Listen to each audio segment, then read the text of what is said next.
10th class. Now let us see question number 14। 14 में क्या कहता है? ओपन ओपन है ये बकेट, ध्यान दीजिए। Metal bucket is in the shape of the frustum of the cone, frustum of the cone की शेप में है, mounted on a hollow cylindrical base, ये सिलेंड्रिकल बेस है ऐसा, और नीचे से होलो है। ओके बेटा, तो दो बातों पे ध्यान दो, एक ओपन पे, इस बेस पे कि ये होलो है, and the diameter of the two circular ends of the bucket are 45 and 25। ये डायमीटर है, ध्यान रखो, तो रेडियस हो गया 45/2, ये डायमीटर 2 है, 25/2 हो गया।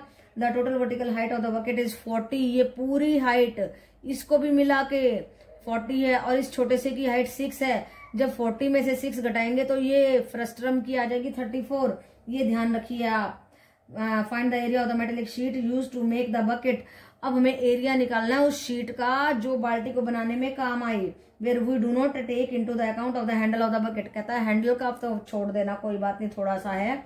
Where we do not take into the account of the handle of the bucket, also find the volume of the water bucket can hold, और पाई लगानी है हमें 22/7, ध्यान रखिए बिल्कुल। अब देखो, अब हमें एरिया निकालना है किसका? मेटेलिक शीट का। तो ये फ्रस्ट्रम हमें दिया हुआ है और ये स्टैंड भी लगाना है, ध्यान रखो। तो एरिया के लिए हमें चाहिए, जब हम एरिया लगाएंगे तो देखो ये πr/l चाहिए, ये वाला pi into R1 + R2 into L, और क्योंकि ओपन है इसलिए ऊपर का नहीं चाहिए, नीचे का चाहिए, πr1², ये लगा दिया हमने। और ये जो सिलेंडर है होलो है, इसलिए हम कर्व्ड सरफेस एरिया ले रहे हैं, ध्यान रखो, 2πrh। अब L के लिए निकालेंगे हम स्लांट हाइट। स्लांट हाइट कैसे निकालते हैं? h² + R1 - R2 का होल स्क्वायर, 34 का स्क्वायर प्लस 45/2 माइनस 25/2 का होल स्क्वायर, और ये आ जाएगा 34 का स्क्वायर प्लस 10 का square, and we are going to get 35.44 centimetre. Okay बेटा, अब हमें एरिया निकालना है πr1 + R2 into L, πr1² + 2πr1h। सारी वैल्यूज लगा दीजिए, 22/7, 45/2 प्लस 25/2 इंटू L की ये कीमत लगा दी हमने। ओके बेटा, प्लस पाई है 22/7, R1 था 25/2 का whole square, plus 2 into pi 22/7, R1 25/2 into h6, ये छोटा सा h इस सिलेंडर का, क्योंकि होलो है इसलिए खाली कर्व्ड सरफेस एरिया लिया हमने। ये देखो curved surface area of the cylinder. अब इस सारे को आप कैलकुलेट कर दीजिए, you will get 22/7 into 1240.4 plus 156.25 plus 150, and you are going to get 4860.9 centimetre square. ये आया एरिया। तो कैलकुलेशन आपको खुद करनी है, तो कैलकुलेशन में आपको खुद परफेक्ट होना है, कोई बड़ी बात नहीं है, आप कर सकते हैं। और ऐसे लेंथी क्वेश्चंस को पेपर के लास्ट में करना चाहिए, क्योंकि बड़ी बड़ी कैलकुलेशन होती है, टाइम कंज्यूमिंग होती है, और दूसरे क्वेश्चंस का भी टाइम ले सकती है। लास्ट में करो ऐसे क्वेश्चंस को। ओके बेटा, फिर देखो वॉल्यूम ऑफ द कोन निकालना है कि इसमें कितना पानी आ सकता है, फ्रस्ट्रम ऑफ द कोन। तो पानी आने के लिए नीचे की तो जरूरत है ही नहीं, बस ऊपर की जरूरत है। इस R1 की जरूरत है, इस R2 की जरूरत है, और हाइट की जरूरत है 1/3 पाई h R1² + R2² + R1 into R2। 1/3 पाई हो गया 22/7 इंटू h है 34, 45/2 का whole square plus 25/2 whole square plus 45/2 into 25/2। And when you are going to solve this, very dangerous, करना तो पड़ेगा, मैं तो नहीं करूंगी, मैं तो आपको सीधा आंसर लिख के बता रही हूँ, मेरा काम चल जाएगा पर आपका नहीं चलेगा, आपको करना ही पड़ेगा। इसलिए ऐसे क्वेश्चंस को एग्जाम के लास्ट में कीजिए, लास्ट की 10-15 मिनट्स में ऐसी कैलकुलेशंस को कीजिए। अगर समय है तो कर दीजिए, करने की कोशिश कीजिए, तो ये आ जाएगा हमारा answer 33,615.48 centimetre cube. Yes, beta, 10th class. Now let us see question number 1, and what is asked in question number 1 is that a drinking glass is in the shape of the frustum of the cone. ये glass है, ये क्या है हमारा glass, frustum की shape में, frustum of the cone.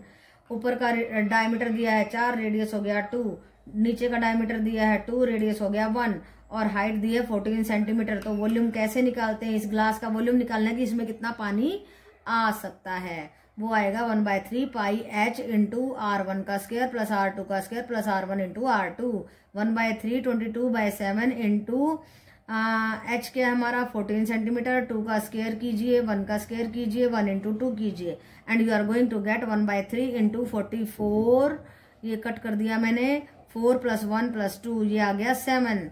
Okay, ये कितना आया हमारा 7 आया। जब आप इसको मल्टीप्लाई करेंगे यू विल गेट 308/3 और इसको मिक्स फ्रैक्शन में कन्वर्ट कर दिया मैंने 102:2/3 सेंटीमीटर क्यूब। तो इतना पानी इस ग्लास में आ जाएगा। ओके बेटा, 10th class, now let us see question number 2 and what is asked in the question number 2 of your book on the page number 252। क्या पूछा गया है देखिए, पूछा गया the slant height of the frustum of the cone. Slant height दे दी, L दे दी, जो बड़ी मुश्किल चीज होती है, फॉर्मूला बड़ा मुश्किल है वो सीधा दे दिया हमारे को।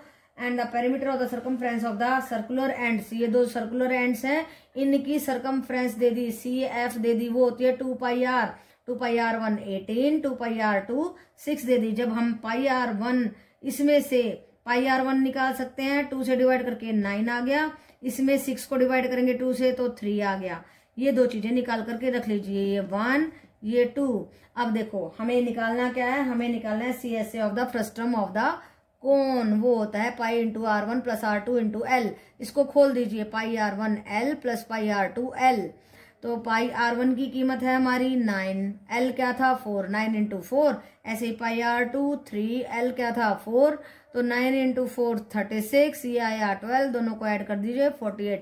अगर इस तरीके के क्वेश्चन आ जाते हैं सिंपल, ज्यादा कैलकुलेशन नहीं आती है, तो इन क्वेश्चंस में कुछ भी नहीं है, बहुत ही आसान है, फॉर्मूला पुट करना है और 2 मिनट में निकालना है। इस तरीके की छोटी छोटी कैलकुलेशन आ जाए। क्वेश्चन नंबर 1 में भी छोटी आई थी, लेकिन एग्जाम्पल नंबर जो हमारा 14 था वो थोड़ा डेंजरस था। तो अगर छोटी छोटी कैलकुलेशन आती है, 2 या 3 में पूछे जाते हैं, तो कुछ भी मुश्किल नहीं है, बहुत आसान क्वेश्चन है।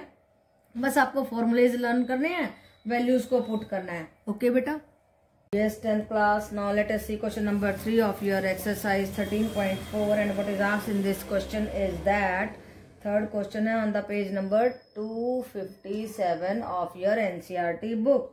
और क्या पूछा गया है, fez the cap used by the Turks जो टोपी पहनते हैं, इस तरीके की टोपी, is shaped like the frustum of the cone। किस शेप की है, frustum of the cone की तरह है।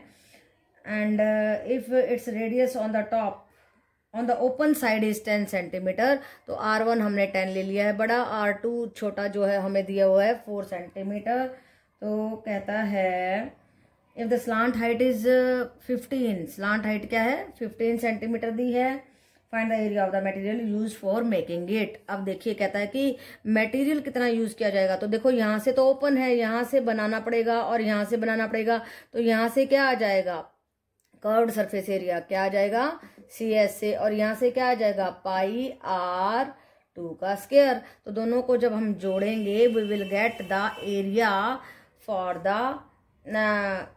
The material to be used. Okay बेटा, सो πrl CSA के लिए πrl की बजाय हम लिखेंगे πr1 + R2 × L।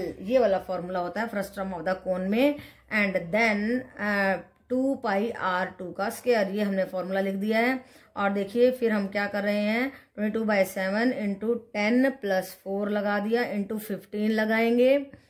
15 क्या था हमारा, स्लांट हाइट था, 2πr² 2π एंड टॉप का r लेंगे, 4 × 4 16 आ जाएगा। जब आप इसको सॉल्व करेंगे you will get 660 centimetre square. And जब इसको सॉल्व करेंगे तो 352/7, इन दोनों को ऐड करेंगे 4972/7 centimetre square and mix fraction में कन्वर्ट कर दीजिए, you will get 710:2/7 centimetre square. तो इतना मटेरियल हमें, इतना एरिया के लिए हमें मटेरियल चाहिए होगा इस शेप की, जो टर्क्स पहनते हैं ऐसी कैप्स को बनाने के लिए हमें इतना मटेरियल चाहिए होगा। ओके बेटा, तो सिंपल था, तो कैलकुलेशन भी इजी थी। तो एक आधे क्वेश्चन में कैलकुलेशन थोड़ी सी डिफिकल्ट हो सकती है, बट मोस्टली मेरा अनुमान है कि ज़्यादा डिफिकल्ट कैलकुलेशन आपको नहीं देंगे, तो आप बड़े आराम से कर सकते हैं। इस तरीके के क्वेश्चन मुझे आसान लग रहे हैं, आपको भी आसान लग रहे होंगे शायद। फॉर्मूले याद हों तो बेटा कोई प्रॉब्लम नहीं है, कैलकुलेशन आपकी परफेक्ट हो तो आप कर सकते हो। ओके बेटा, yes 10th class, now let us see question number 4 on the page number 257 of your NCERT book। और क्या बोलता है इस क्वेश्चन में, a container open from the top and made of the metal sheet. एक container है, ऊपर से खुला है, मेटल शीट से बना is in the form of the frustum of the cone of the height, जिसकी हाइट 16 है और मेटल शीट से बना हुआ है, फ्रस्ट्रम ऑफ द कोन की शेप का है, with the radii of the lower end the upper ends are, lower का 8 है, पहले ही बता दिया लोअर का 8 है, ध्यान रखना, और अपर का 20 है, ठीक है। तो हमें परेशान होने की जरूरत ही नहीं है कि भाई ऊपर 20 रखें या नीचे, बर्तन ऊपर से खुला है या जो चौड़ा है या नीचे से चौड़ा है, तो पहले ही बता दिया उसने, लोअर का जो है 8 है, ऊपर का जो है 20 है, तो कंटेनर नीचे से बंद होगा ना, ऊपर से तो खुला हुआ है। एंड देखिए find the cost of the milk which can be completely fill the, अब ये कंटेनर पूरा अगर मिल्क से भरा हो तो उस मिल्क की कॉस्ट निकालनी है हमें एट द रेट ऑफ ₹20 पर लीटर, और ये हमें कॉस्ट दी हुई है दूध की। And find the cost of the metal sheet use to make the container, और जो मेटल शीट हम यूज करने वाले हैं इस कंटेनर को बनाने में उसकी भी कॉस्ट निकालनी है। इफ इट कॉस्ट ₹8 पर 100 सेंटीमीटर स्क्वायर, और पाई लेना है हमें, पाई लेना है 3.14। ओके, तो पाई को जहां भी हम इस्तेमाल करें यहाँ पे आपको करना होगा 3.14, तो यहाँ पे 3.14 इस्तेमाल करना है, जो कि मैंने गलती से 22/7 कर दिया था, तो जहां भी यूज किया वहां पे 3.14 यूज करना है। ओके, नहीं तो आंसर की जो है कैलकुलेशन थोड़ी सी रॉन्ग हो सकती है। अब देखिए जरा, अब हम क्या करेंगे, सबसे पहले तो फिगर को समझिए, R1 इतना दिया है, R2 इतना दिया है, और लिख लो। पहले तो हमें फाइंड आउट क्या करना है, एक तो कॉस्ट ऑफ द मिल्क निकालनी है, एक हमें cost of the metal sheet जो यूज की गई है वो निकालना है। तो जब मिल्क के लिए तो कैपेसिटी निकालनी पड़ेगी, कैपेसिटी के लिए वॉल्यूम का फॉर्मूला लगा दीजिए, 1/3 पाई H into R1 R2 plus R1 plus R2 into R1, R1 R2 लिख दो, चाहे कोई बात नहीं है। तो देखो अब क्या करें, 1/3 पाई की जगह पे 3.14 इंटू H, R2 था हमारा 8 का स्क्वायर, R1 था 20 का स्क्वायर, 8 इंटू 20, ठीक है, या फिर लिख दो 20 इंटू 8, क्योंकि मैंने R2 पहले लिख दिया है, 20 इंटू 8। अब देखो वही सारा काम करना है, इसको मल्टीप्लाई कर दिया and we are going to get the answer 10459.43, और ये आगे centimetre cube, 1 litre 1/1000 centimetre cube के बराबर होता है। And we are going to get कितना मिल्क, 10.45 लीटर, इतना दूध इस कंटेनर में आ जाता है। अब हमें कॉस्ट निकालनी है, क्या निकालनी है, कॉस्ट ऑफ द मिल्क। अब 1 लीटर की 20 कीमत है, तो इतने लीटर की आ जाएगी 209, तो ये पहला आंसर आ गया हमारा इसका। ओके बेटा, अब देखिए जरा, अब हमें क्या निकालना है, जितनी भी मेटल शीट लगी है इसको बनाने में, उसके लिए क्या करेंगे, ये CS से इसका लगेगा और पाई R2 का स्क्वायर, नीचे का बेस एरिया लगेगा, तो हमने वो यहाँ पे लिख दिया कि CS से प्लस पाई R2 स्क्वायर। तो सबसे पहले हम क्या करेंगे, हम निकालेंगे CS से। CS से कैसे निकालेंगे, pi into R1 plus R2 into L। अब L भी मालूम नहीं है, तो L के लिए यहाँ आ जाओ। L के लिए क्या करेंगे, formula H square plus R1 minus R2 का स्क्वायर, तो H क्या था 16 का स्क्वायर प्लस 20 माइनस 8 का स्क्वायर करेंगे, and we will get 400 under the root, and that is 20 centimetre. वो कीमत अब यहाँ पे रखेंगे। 3.14 इंटू 8 प्लस 20 इंटू 20 कर दिया, and we are going to get 1760 centimetre square. Area of the bottom of the container के लिए pi R2 square that is equal to, यहाँ भी पाई को इस्तेमाल करना है आपने 3.14। ओके बेटा, इंटू 8 इंटू 8, ये आ जाएगा 201.14 सेंटीमीटर स्क्वायर। अब इस किस किस को ऐड करेंगे, इसको CSA को और पाई R2 का स्क्वायर को ऐड करेंगे, और ये आ जाएगा हमारा टोटल एरिया। ओके, जो एरिया, जिस एरिया में हमने शीट को यूज करना है that is 1961.14 centimetre square.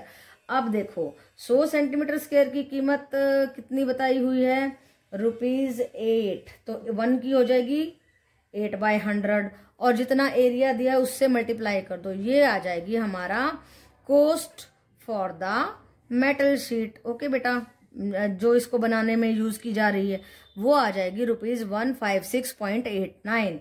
Okay, तो तो ज्यादा मुश्किल नहीं है, कुछ भी नहीं है, सिस्टमेटिकली चलते जाइए, ध्यान से स्टेटमेंट को पढ़िए, समझिए कि R1 कौन सा दिया है, R2 कहाँ से खुला है, कहाँ से बंद है, और दूध कितना आ सकता है, जितनी उसकी कैपेसिटी होगी उतना ही तो आएगा ना, तो उसके लिए हमने वॉल्यूम निकाल दिया। फिर कहता है कि ऊपर से ओपन है, नीचे से बंद है, अब शीट कितनी लगेगी, शीट के लिए ध्यान रखो, अगर यहाँ से भी बंद होता तो टोटल लगाते, लेकिन यहाँ से खुला है तो CSA प्लस पाई R2 का स्क्वायर लगा दिया हमने।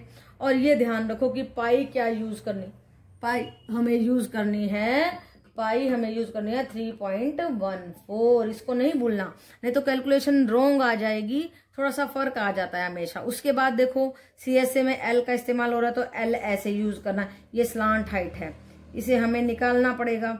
ओके बेटा, तो जब तक आपको फॉर्मूले लर्न नहीं होंगे तो आप ये काम नहीं कर सकते, तो फॉर्मूलाज को अच्छे से लर्न कीजिए। अगर आप क्वेश्चंस भी कर रहे हो ना, क्वेश्चन करते करते भी फॉर्मूले लर्न हो जाते हैं, तो बार बार क्वेश्चंस की भी प्रैक्टिस करो, तो उससे भी आराम से आपको लर्न हो जाएंगे। और एक ये जरूर याद करना कि 1 लीटर जो होता है वो होता है 1/1000 सेंटीमीटर क्यूब के बराबर, उससे इसको मल्टीप्लाई करेंगे तो यहाँ लीटर में, क्योंकि दूध तो लीटर में होता है ना, हम सेंटीमीटर क्यूब में नहीं जा सकते हैं। ठीक है बेटा, तो कुछ एक बातों का ध्यान रखो and everything will be clear to you. Okay बेटा, 10th class, now let us see the last question of this exercise and what is asked in the question number 5.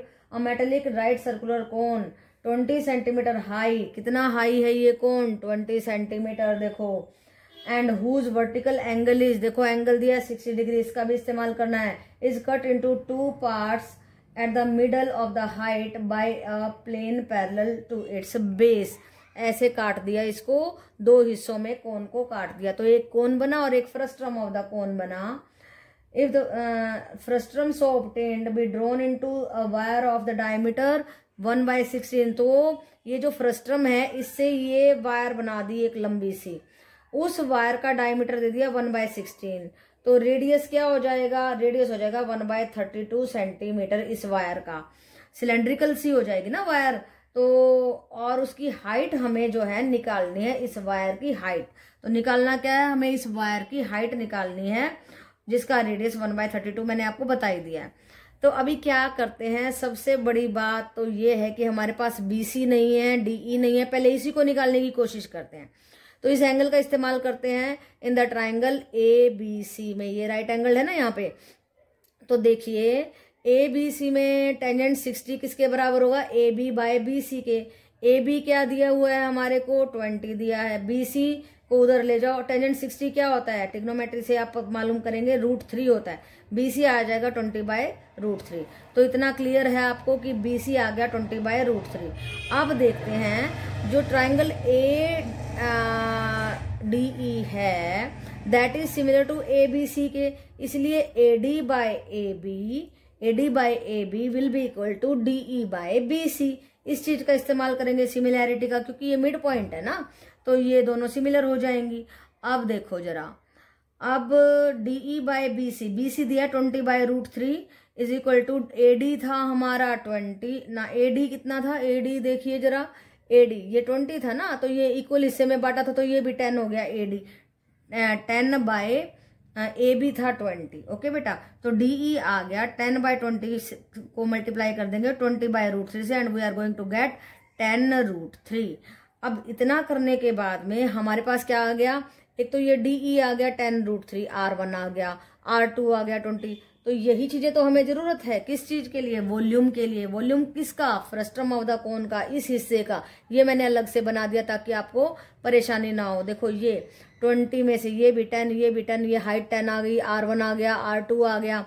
अब हमें volume of the frustum of the कोन निकालना है। क्यों निकालना है, क्योंकि इसी फ्रस्ट्रम का हमने तार बनानी है एक लंबी सी, और वो कैसे हम उसकी हाइट निकाल पाएंगे, जब इन दोनों का, इस फ्रस्ट्रम का और इस तार का जो है वॉल्यूम सेम होगा, तो फ्रस्ट्रम का निकालेंगे, वायर का वॉल्यूम निकालेंगे, उन दोनों को इक्वेट कर देंगे और वहां से हाइट निकालेंगे।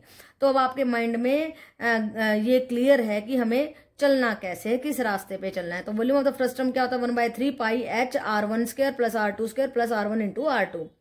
वैल्यूज लगा दीजिए। 1/3 पाई इंटू एच था हमारा 10R1, 10√3 का स्क्वायर, 20√3 का स्क्वायर प्लस 10√3 इंटू 20√3।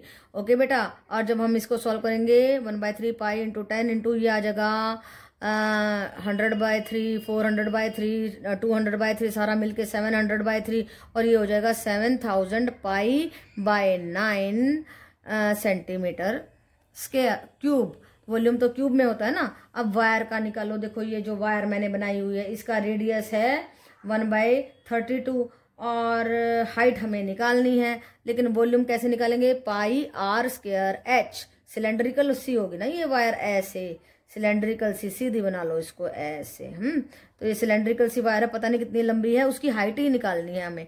तो देखो पाई 1/32 इंटू 1/32 इंटू एच, इस वॉल्यूम को कर दिया हमने इस फ्रस्ट्रम के वॉल्यूम के सामने। और फिर जब हम इस सारी वैल्यूज को पलट के पाई से पाई कट हो जाएगा, इंटू 32 करेंगे and we will get height 796444 centimetre.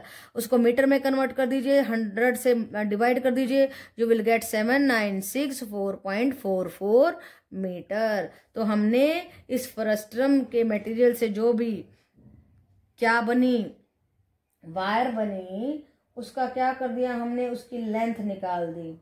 Okay बेटा, तो यही काम हमें करना था। 10th class. Now let us see a question, example number 5 of R.D. Sharma on the page number 16.65। और इस क्वेश्चन की खासियत ये है कि हमें वॉल्यूम दिया हुआ है और हाइट निकालनी है।